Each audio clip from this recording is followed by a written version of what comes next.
నమస్తే, నేను Yashoda. Welcome to Pallavi TV. దీపాల పండుగ దీపావళి వచ్చేసింది. అక్టోబర్ 18 నుంచి 22వ తేదీ వరకు మరింత శుభ సమయాలు ప్రారంభమవుతున్నాయి. ఆశ్వయుజ మాసం కృష్ణపక్షం త్రయోదశితో మొదలై కార్తీక మాసం శుక్లపక్షం విదియ వరకు 5 రోజుల పాటు దీపపు వెలుగుల సంతోషాల శుభ సమయంగా చెప్తారు.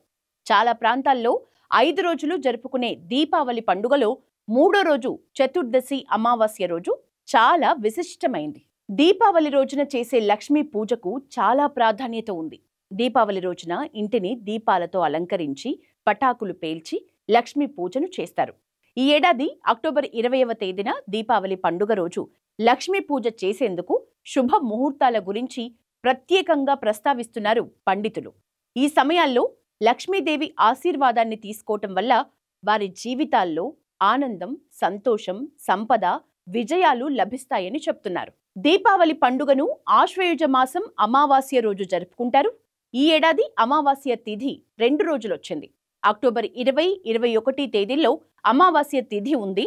పండితులు చెబుతున్న దాని ప్రకారం అమావాస్య తిథి అక్టోబర్ 20 మధ్యాహ్నం 3:44 మొదలవుతుంది. అమావాస్య అక్టోబర్ 21 సాయంత్రం 5:54 ముగుస్తుంది. శాస్త్రం ప్రకారం సాయంకాలం అమావాస్య తిథి ఉన్న రోజు దీపావళి పండుగను జరుపుకుంటారు. అంటే ఈ ఏడాది అక్టోబర్ 20వ తేదీన వెలుగుల పండుగ జరుపుకోవాలని పండితులు చెప్తున్నారు. అదే రోజు వృషభ కాలంలో శుభ ముహూర్తంలో లక్ష్మీ పూజను చేయాలని సూచిస్తున్నారు. అక్టోబర్ 20 సోమవారం దీపావళి రోజు వృషభ కాలము రాత్రి 7:08 మొదలవుతుంది. అదే రోజు రాత్రి 9:03 ముగుస్తుంది.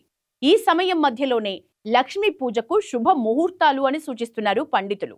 అక్టోబర్ 20 సోమవారం రాత్రి 7:21 నుంచి రాత్రి 8:19 వరకు లక్ష్మీ పూజ నిర్వహిస్తే మంచిదని చెప్తున్నారు. లక్ష్మీ పూజ వేడుకలో భాగంగా పూజా స్థలాన్ని శుద్ధి చేయాలి.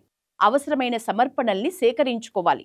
విఘ్నాధిపతిని ఆరాధించి ముందుగా అడ్డంకులన్నీ తొలగించుకోవాలి. ఆపై లక్ష్మీదేవిని ఇంటికి ఆహ్వానించటంతో పూజ ప్రారంభమవుతుంది.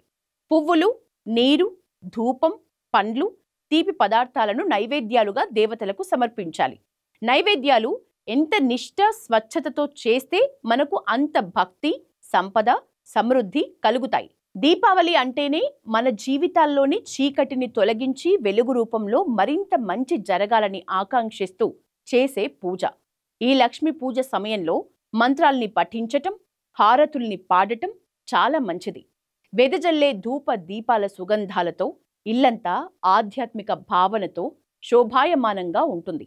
ఆ తర్వాత రుచికరమైన విందులు చేసుకుని బాణసంచ వేడుకలు, ఇరుగు పొరుగు శుభాకాంక్షలు చెప్పుకోవటంతో సంతోషం వెల్లి విరుస్తుంది. అదృష్టం, సంతోషం, సంపద, ఆరోగ్యానికి ప్రతీక లక్ష్మీదేవి అమ్మవారు.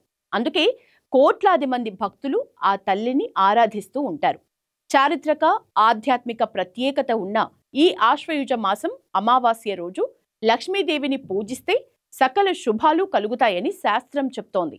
లక్ష్మీదేవి అనుగ్రహంతో జీవితంలో విజయాలు సాధించేందుకు అవసరమైన మనోబలం, ఆత్మస్థైర్యం, ఆలోచనలు, తెలివితేటలు సిద్ధిస్తాయని భక్తుల విశ్వాసం.